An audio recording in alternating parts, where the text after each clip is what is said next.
네, 성가대 찬양 감사합니다. 네, 우리 석관중앙교회는 어디 동에 있을까요? 석관동에 있습니다. 석관동에 있고 중앙에 있어서 중앙교회입니다. 성도님들, 이 교회가 있는 석관동이 마음에 드십니까? 네, 저도 마음에 듭니다. 저기 조금만 가면 산책하기 좋은 중랑천이 있고요. 또 가까이 돌고 지역이 있습니다. 나름 역세권입니다. 그리고 또 뭐가 있냐면 장을 볼 수 있는 돌고지 시장도 있으니 금상첨화 살만한 동네가 석관동인 거죠. 그런데 오늘 우리가 함께 살펴볼 고린도전서, 이 고린도 교회는 이 교회 위치가 영 별로였습니다. 왜냐하면 고린도 교회가 있었던 이 고린도 도시는 아주 커다란 아프로디테 신전이 있었기 때문이죠. 아프로디테는 미의 여신입니다. 그래서 그런지 이 신전에는 아리따운 여자분들이 많이 있었습니다. 그런데 이 여자분들이 제사를 드릴 때 의식 중에 무엇을 했을까요? 네, 성행위, 성전 창기들로서 약 1000명 가량의 사람들이 이 신전에서 살고 있었다는 거죠. 그러니 이런 고린도의 분위기가 어땠을까요? 문란하고 또 음란했습니다. 그래서 젊은 남자들이 성을 주고 사는 것들, 그런 것들이 너무나 자연스럽고 당연하고 건강하게 여겨졌던 것이 바로 이 고린도였다는 거죠. 그래서 당시에 이런 말도 생겼습니다. 바로 고린도하다라는 말입니다. 자, 고린도하다 무슨 뜻일까요? 바로 매춘 행위를 하다, 성을 사고 팔다가 바로 고린도하다라는 말이었던 거죠. 이렇듯 음행이 만연했던 도시 안에 교회가 세워졌으니 얼마나 그 유혹과 공격이 극심했을까요? 그래서 바울은 이것을 경계했습니다. 경계하면서 편지 서두에서 이 고린도 교인들에게 이렇게 쓰고 있는 것이죠. 우리 2절 말씀인데 1장 2절을 함께 읽겠습니다. 시작. 고린도에 있는 하나님의 교회 곧 그리스도 예수 안에서 거룩하여 지고 성도라 부르심을 받은 자들과 또 각처에서 우리의 주 곧 그들과 우리의 주 되신 예수 그리스도의 이름을 부르는 모든 자들에게 아멘. 우리 노란색 글씨 한번 보여주시겠습니까? 오늘 바울이 고린도 교회를 향해 뭐라고 말합니까? 그리스도 예수 안에서 거룩하여 지고 성도라 부르심을 받은 자들입니다. 성도는 거룩한 무리죠. 그러니까 이 지금 한 문장의 거룩이 몇 번 반복됩니까? 2번 반복하면서 너희가 거룩한 자들임을 강조하고 있는 거죠. 여기서 거룩하여 지다는 완료 형태로 쓰여졌습니다. 그러니 너희 고린도 사람들은 이미 예수 안에서 거룩하여진 구별된 자들임을 너희가 기억해야만 한다고 오늘 바울이 말하고 있는 것이죠.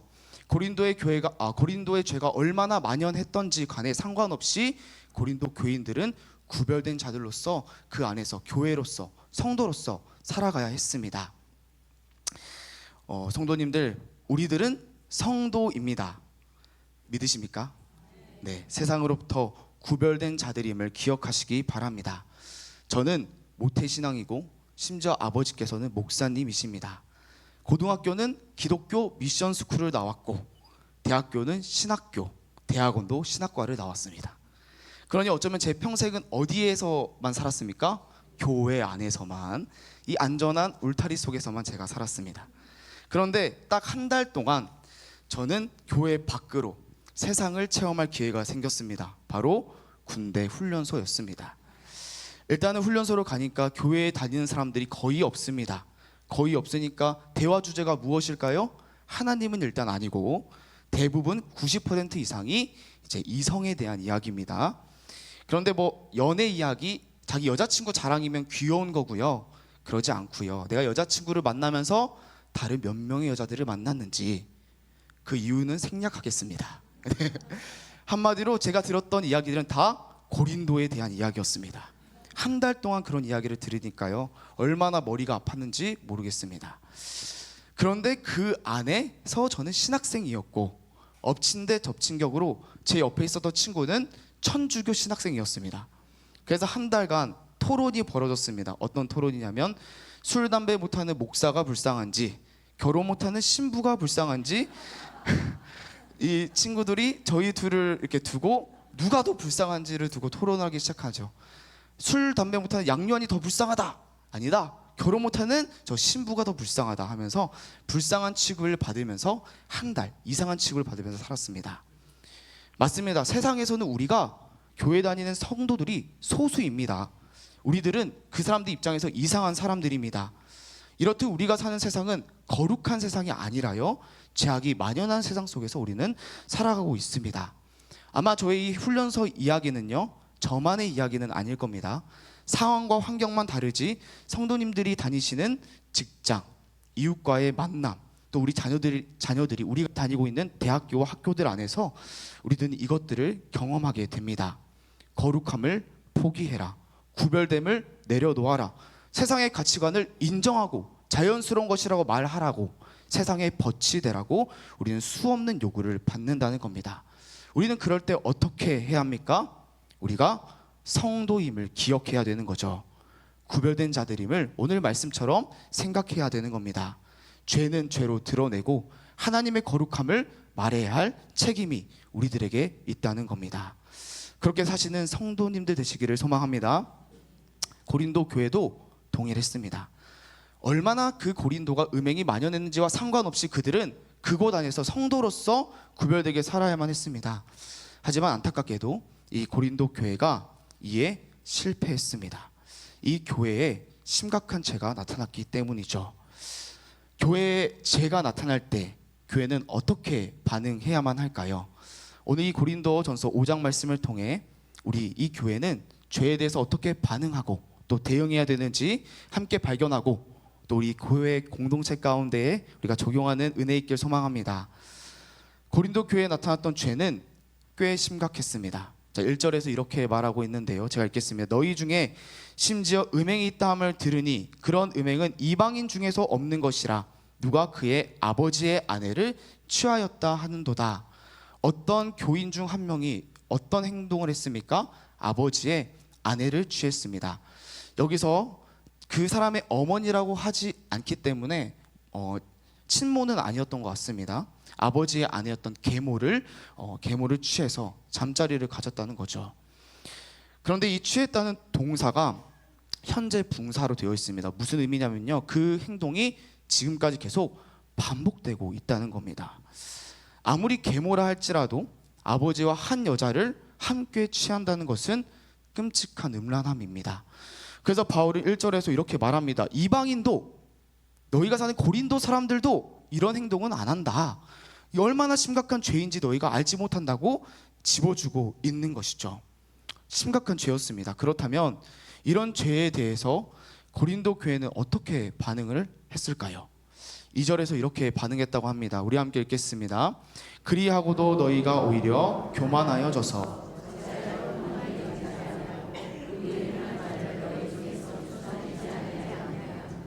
아멘. 고린도 교회가 세 가지로 이 죄에 대해서 반응했습니다. 첫 번째, 교만했고, 두 번째, 슬퍼하지 않았고, 세 번째, 그 사람을 쫓아내지 않았다는 겁니다. 우리가 잘 알다시피 고린도 교회는 겸손한 교회는 아니고 교만한 교회였죠. 나는 방언을 한다, 나는 예언을 한다, 치유를 한다면서 자신들의 은사를 자랑하면서 내가 대단하다고 교만했던 교회가 고린도 교회였습니다. 이들이 이렇게 자랑하고 있을 때 사실 그 교회의 현실, 그 교회의 영적인 현실이 어땠다는 겁니까? 음란한 죄가 그들 가운데 여전히 있었다는 겁니다. 그들은 그 죄를 알았습니다. 그런데도 슬퍼하지도 않았고 회개하지도 않고 오히려 무심하고 교만하게 그들의 은사들을 자랑하고 있었다는 거죠. 겉은 화려합니다. 멋있습니다. 그런데 교회의 속이 썩어 들어가고 있는 거죠. 성도님들, 교회에 죄가 나타날 때 우리는 어떻게 해야 되는 겁니까? 무심한 게 아니라 오늘 말씀처럼 슬퍼해야 하는 겁니다. 한 교회로서, 몸으로서 책임의식을 가지고 우리가 그 죄를 슬퍼하고 기도하고 또 죄를 해결하고 제거하기에 힘써야만 하는 거죠. 그래서 바울이 이 죄에 대해서 어떻게까지 하라고 하냐면 그 사람을 교회에서 쫓아내라. 그 사람을 쫓아내고 죄를 제거하기에 너희가 힘써야 한다. 적극적으로 해야 된다고 말합니다. 참된 교회가 가져야 할 세 가지의 표지가 있습니다. 교회의 표지라고 하는데요, 참된 교회라면 이 세 가지 요소가 꼭 있어야만 한다는 거죠. 첫 번째가 바른 말씀의 선포입니다. 두 번째는 성례, 성찬과 세례의 올바른 시행이고요. 세 번째는 교회의 권징입니다. 이 세 가지가 분명히 있어야만 참된 교회입니다. 그렇다면 왜 참된 교회에 권징이 필요할까요? 우리 교회는 주인이 누구일까요? 맞습니다. 예수님이십니다. 예수님이 주인이시기에 교회는 거룩하고 순결해야 합니다. 그렇기 때문에 교회는 죄와 싸워야 할 만한 의무가 있습니다. 그래서 저희 대한예수교 장로회 합동교단, 저희 교단이죠. 우리 교단은요, 성경을 근거로 해서 이 권징을 7가지로 구분합니다. 몇 가지로 구분합니까? 7가지. 저희 함께 읽어보겠습니다. 시작. 권계, 견책, 정직, 면직, 수찬정지, 제명, 출교. 권계는 뭘까요? 권면하는 거죠. 부드러운 말로 이렇게 신앙생활하면 안 되십니다. 이렇게 권면합니다. 근데 그래도 회개하지 않으면 견책, 책망입니다. 소리 지르는 거죠. 왜 그러십니까? 안 된다고 했잖아요. 돌이키십시오. 세게 말하는 겁니다. 지금까지 말이었고, 자, 그래도 회개를 하자면 이제 어떻게 되는 겁니까? 정직, 일시적으로 그 사람의 직무, 그 사람의 의무, 회의, 기도 순서, 봉사를 못하게 막는 겁니다. 그 다음에 면직, 가지고 있는 직분을 상실하게 되는 거죠. 평신도로 돌아가고요. 수찬 정지, 성만찬에 참여하지 못하게 되고, 제명, 교회 세례명부에서 빠지게 되고, 그래도 회개하지 않으면 마지막으로는 출교, 석관중앙교회에 나오지 못하게 되는 겁니다. 교회는 죄를 가만히 두면 안 됩니다. 권징으로서 이 죄를 해결하고 또 제거하기에 힘써야만 한다는 것이죠. 그렇다면 이 권징은 어떻게 이루어져야 하는 걸까요? 4절에서 바울이 이렇게 말하고 있는데 우리 함께 읽겠습니다. 주 예수의 이름으로 너희가 함께 모여서 우리 주 예수의 능력으로. 아멘. 권징이 누구의 이름으로 시행이 됩니까? 예수의 이름, 양요한의 이름이 아닙니다. 양요한의 이름으로 너를 심판한다, 출교한다 할 수가 없는 겁니다. 한 개인이나 한 성도, 한 사람이 이 권징을 시행하지 않습니다. 함께 모여서 그리스도의 이름, 하나님의 뜻 가운데서 권징을 시행합니다. 그래서요, 성경에서는 이 교회, 이 권징, 질서를 위해서 무엇을 세우라고 할까요? 교회를 다스리는 장로들을 세우라고 하죠. 성도들이 기도와 투표 가운데에 성령의 인도하심 가운데에 우리 교회를 치리할 장로들을 선출합니다. 모두 투표해 보셨죠? 네, 맞습니다. 기도하며 인도하심 가운데에 장로님들을 선출합니다. 그리고 그 선출된 장로님들과 또 우리 가르치는 장로인 담임 목사님이 함께 모인 두 글자, 당회. 당회가 우리 교회의 대표성을 띱니다. 우리 모든 성도의 대표성을 띱니다. 그래서 이 권징이 어디에서 시행이 될까요? 당회에서 예수 그리스도의 이름으로 기도 가운데에, 하나님 뜻 가운데에 시행이 됩니다. 그렇게 권면과 견책, 출교에 이르기까지 교회의 거룩을 위해서 이 권징이 올바르게 시행이 되어야 된다는 것이죠. 그러므로 이 권징이 시행이 되었을 때 받는 사람은 이에 대해 순종을 해야 되는 거죠. 왜냐하면 개인의 이름으로 된 것이 아니라 예수 그리스도의 이름으로 되는 것이기 때문에 우리가 이 권징에 대해서 순종해야만 합니다. 자, 이어서 바울은 이 권징에 대한 목적에 대해서는 이렇게 말하고 있습니다. 우리 5절인데요. 함께 읽겠습니다. 이런 자를 사탄에게 내어 주었으니 이는 육신은 멸하고 영은 주 예수의 날에 구원을 받게 하려 함이라. 권징의 목적입니다. 육신은 멸하고 영은 어떻게 합니까? 구원받게 하려고 한다는 거죠. 잠시 동안 교회 밖으로 쫓아낼 겁니다. 이런 권징을 만약에 받는다면, 그런 일을 있으면 안 되겠지, 만약에 내가 받는다면 마음이 어떠실까요? 기쁘실까요? 슬프시겠죠. 아마 슬프고 괴로우실 겁니다. 내 죄 때문에 직분을 빼앗기고 성찬에서 제외되고 평소에 다녔던 이 석관중앙교회를 나오지 못하게 됩니다. 여기서 끝나지 않습니다. 바울은 11절에서 이렇게 말합니다. 사귀지도 말고 그런 자와는 함께 먹지도 말라. 성도들과의 교제에서도 끊기고 제외가 되는 거죠. 그러니요, 이런 권징을 받게 되면 그 사람은 괴롭고 슬픈 겁니다. 하지만 그렇기 때문에 권징을 통해 깨닫게 됩니다. 내 죄의 심각성을, 내가 얼마나 하나님 앞에 수치스러운 죄를 지었는지 그제서야 깨닫고 돌이키고 회개하게 된다는 것이죠.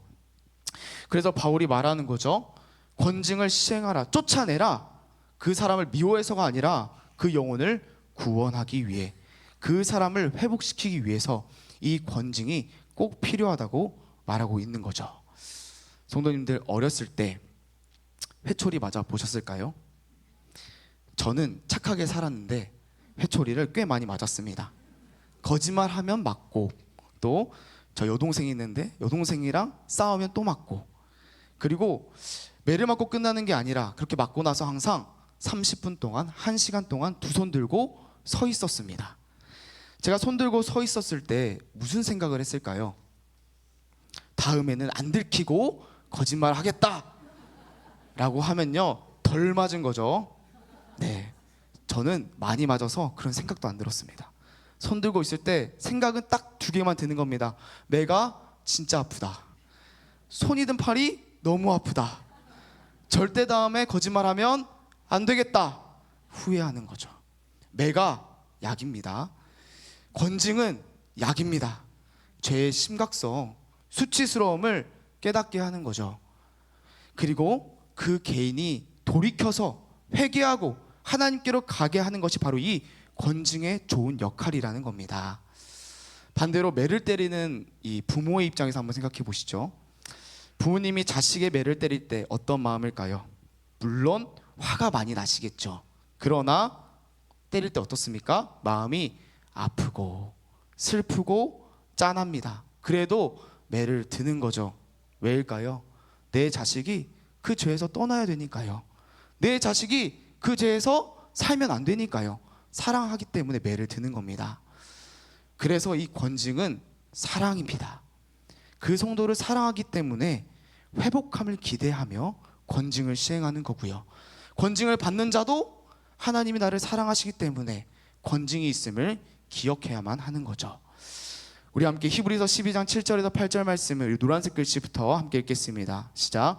어찌하여 아버지가 징계하지 않는 아들이 있으리요? 징계는 다 받는 것이거늘 너희에게 없으면 사생자여 친아들이 아니니라. 하나님께서 사랑하셔서 징계하십니다. 아들이기에 징계하시는 겁니다. 그래서 하나님께서 사랑하셔서요, 이 교회에 권징이라는 이 사랑의 도구를 허락하셨다는 것을 기억하시기 바랍니다. 우리는 연약해서 부족해서 죄를 짓습니다. 혹 그런 일이 있으면 안 되겠지만 반복해서 죄를 지어서 우리가 권징을 받을 가능성이 있습니다. 혹여나 권징을 받게 되실 때 우리가 어떻게 반응해야 할까요? 이제 권징이 들어가는 겁니다. 그렇게 하시면 안 됩니다. 수찬 정지입니다. 이런 권징 받으면 안 되지만 받게 됩니다. 어떻게 해야 될까요? 아니, 이 교회만 교회인 줄 알아? 내가 다른 교회 갈 거야 라고 하면 안 되시는 겁니다. 우리가 예수 그리스도의 이름으로 그 권징이 있음을 겸허히 받아들이시며, 아, 하나님이 나를 버리지 않고 사랑하시는구나, 내가 이 죄로부터 속히 돌이키기를 하나님이 지금 원하고 계시는구나, 우리가 깨닫고 돌이켜야 하는 겁니다.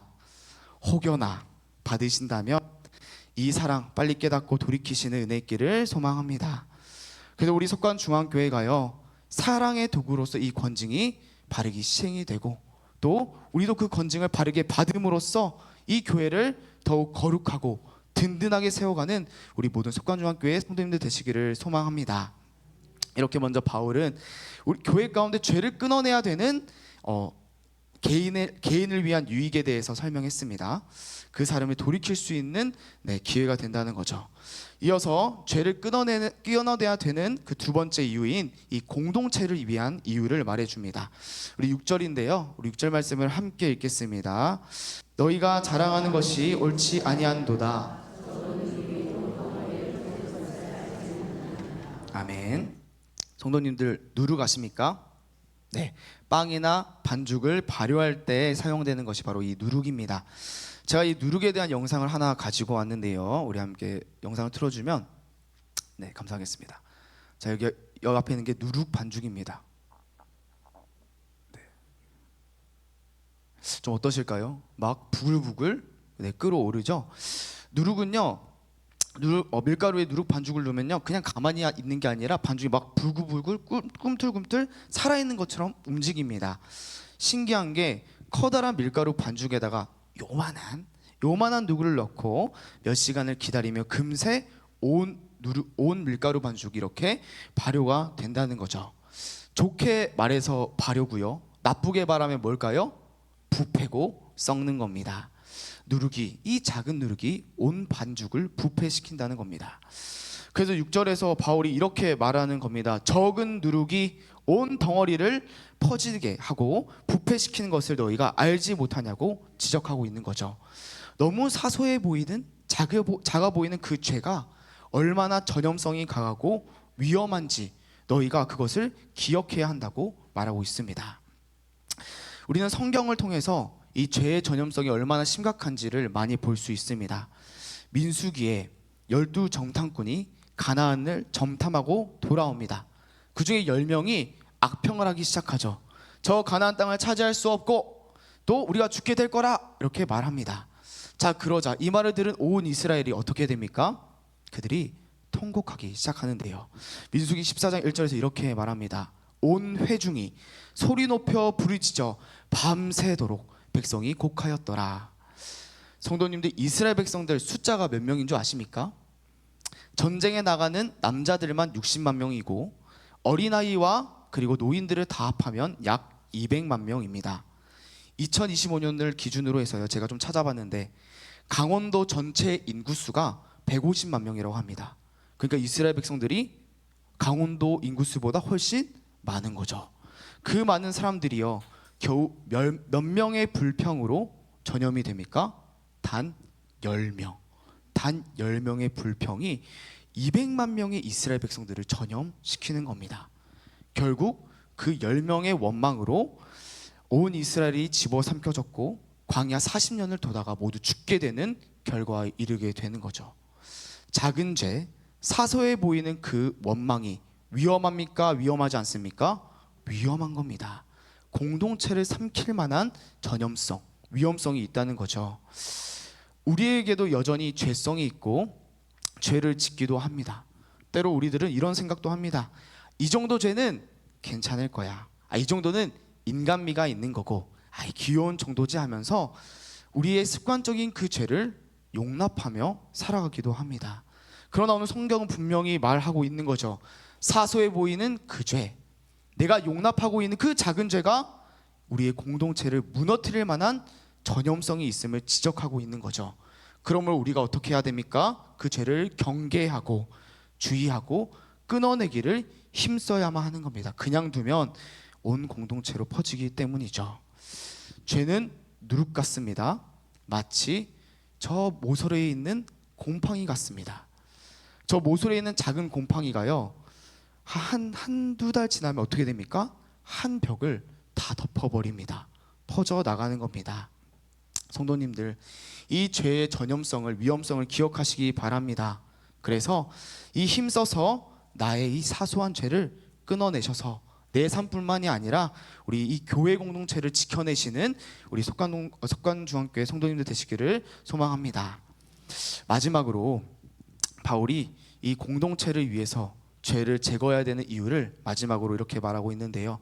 우리 7절 말씀을 함께 읽겠습니다. 너희는 누룩 없는 자인데 새 덩어리가 되기 위하여 묵은 누룩을 내버리라. 우리의 유월절 양 곧 그리스도께서 희생되셨느니라. 아멘. 바울은 우리들이 누룩이 없는 깨끗한 덩어리라고 말하고 있습니다. 우리가 누룩이 있습니까? 없습니까? 없습니다. 누룩이 없는 깨끗한 덩어리, 새 덩어리라고 합니다. 왜입니까? 누가 그렇게 만드셨습니까? 유월절 양 예수 그리스도께서 우리를 깨끗한 덩어리로 만들으셨다고 하는 거죠. 자, 유월절 양이라고 합니다. 그리고 유월절 함께 살펴봐야겠죠. 유월절은 출애굽기 10번째 재앙이랑 연관이 있습니다. 10번째 재앙은 죽음이었습니다. 죄에 대한, 이 죄인들에 대한 하나님의 진노와 분노고 심판이었던 거죠. 온 애굽에 있는 모든 사람들이 죽게 될 심판에 놓였습니다. 그러나 하나님께서 자신의 백성들에게 이 재앙을 피할 수 있는 그 길을 열어주십니다. 그 방법이 무엇이었습니까? 유월절 양을 잡고 그 피를 문설주와 임방에 바르고 어떻게 합니까? 문 밖에 있으면 됩니까? 안 됩니다. 그 피가 발린 문 안으로, 집 안으로 들어가라고 하나님이 말씀하십니다. 그러면 죽음을 피할 수 있다는 거죠. 그렇다면 궁금합니다. 왜 이 양의 피가 이스라엘을 구원하는 방법이 되는 걸까요? 그 이유가 뭘까요? 그 이유가 있습니다. 우리 함께 읽겠습니다. 우리 자막 띄워주실까요? 함께 읽겠습니다. 시작. 대속하심, 값을 치루심. 맞습니다. 양의 피가 우리를 대속하고, 양의 피가 무엇을 치렀습니까? 값을 치렀습니다. 아담이 범죄함으로 우리 모두는 죄인이 되었습니다. 형벌로서 죽음이 찾아왔습니다. 죄로 인해 하나님의 저주와 분노와 사망이라는 심판 가운데 우리들이 놓였습니다. 우리들은 죄인으로서 그 죄의 값을 누가 치러야 하는 겁니까? 우리들이, 내가 치러야 되는 겁니다. 제가, 성도님들이 하나님의 심판, 죄값을 전부 다 치러야만 했습니다. 그런데 하나님께서 이런 죄인들을 향해 말씀하시는 거죠. 양의 피가 발린 문 안으로 들어가라. 양의 피가 발린 그 집으로 들어가라. 재앙을 피하라라고 말씀하시는 겁니다. 왜입니까? 흠없는 양이, 죄 없는 그리스도가 하나님의 진노, 저주, 사망이라는 우리의 죄값을 모두 치르셨기 때문입니다. 그래서 예수의 피를 의지하는 우리들에게 무엇이 임하지 않습니까? 죽음이 임하지 않는 겁니다. 사망이, 진노가 임하지 않습니다. 왜입니까? 그 값이 모두 치러졌기 때문입니다. 예수님께서, 성자 하나님께서 그래서 이 땅에 사람으로 오십니다. 왜요? 우리의 자리에 서기 위하심이죠. 죄의 값을 치러야 하는 우리들의 자리, 우리가 그 죄의 값을 다 치러야 되는 우리들의 자리에 예수님이 서시려고 사람으로 이 땅에 오시는 겁니다. 양으로 오시는 거죠. 그리고 우리의 자리에서 하나님의 진노, 저주, 사망이라는 그 값을 예수님이 다 치르시는 겁니다. 성도님, 이를 믿으십니까? 아멘. 그러니 감사합니다. 그러나요, 여기서 끝나지 않습니다. 예수님이 하신 일이 여기서 끝나지 않습니다. 예수님께서 값을 치르고 우리를 사십니다. 사셔서 우리를 하나님께로 드리시는 겁니다. 요한계시록 5장 9절에서 10절 말씀인데 우리가 함께 읽겠습니다. 그들이 새 노래를 불러 이르되 두루마리를 가지고 그 인봉을 떼기에 합당하시도다.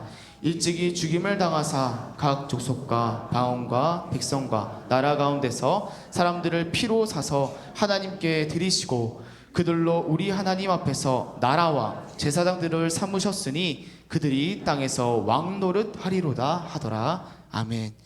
예수님께서 우리를 사셔서 누구에게 드리십니까? 하나님께 드리십니다. 하나님의 나라로, 하나님의 제사장으로, 하나님의 소유로, 하나님의 아들들로 우리를 드리신다는 겁니다. 예수님께서 우리의 자리에 서십니다. 사람으로 오셔서요. 왜요? 우리의 자리에서 우리의 값을 치러 주시기 위해서요. 그리고 우리를 사십니다. 그리고 우리를 어떤 자리에 서게 하십니까? 하나님의 아들인 예수님이 서 계셨던 그 자리까지 우리를 서게 하시는 겁니다. 우리의 자리로 오셔서 값을 치르시고 우리를 해방하시고 또 우리를 자신의 자리, 하나님의 아들인 자리까지 사셔서 우리를 드리시는 겁니다. 그래서 우리가 이제는 하나님의 아들들이며 하나님의 소유이며 하나님의 것이며 누리기 없는 새 덩어리가 되었다고 바울이 선포하고 있는 것입니다. 참으로 놀라운 은혜이죠. 성도님들, 예수님께서 우리를 사셨습니다. 그렇기 때문에 우리가 누구의 것입니까? 하나님의 것이 되었습니다. 하나님의 소유가 되었습니다. 그러니요, 우리 좌우를 보며 한번 이렇게 고백해 보겠습니다. 우리는 하나님의 것입니다. 우리는 하나님의 것입니다. 네, 하나님의 것입니다. 또 이렇게 고백해 보겠습니다.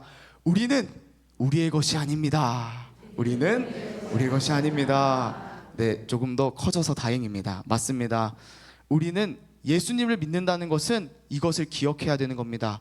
내 몸이 내 것이 아님을, 내 몸이 하나님의 것임을, 하나님을 영광을 위해 이제 살아가는 존재로서 우리들이 되었음을 기억해야만 하는 거죠. 그래서 바울이 마지막으로 6장에서 이렇게 말하는데요. 우리 6장 19절 20절을 우리 함께 읽겠습니다.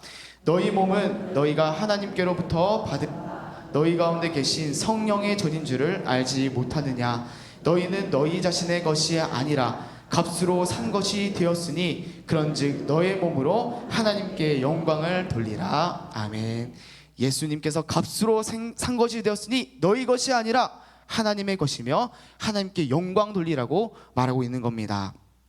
성도님들, 유월절 어린 양이신 예수께서 값을 주시고 핏값을 주시고 우리를 사셨습니다. 그러므로 우리들은요, 거룩하고 구별된 하나님의 것입니다. 이를 믿으십니까?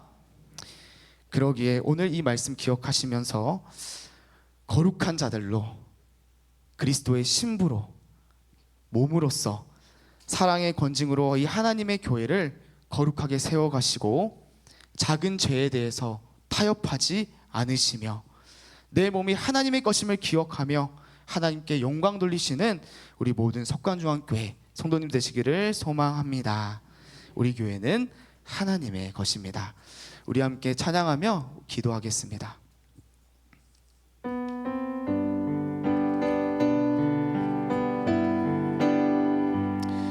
오늘 우리를 사신 주님께 우리 함께 찬양하며 나아갑니다.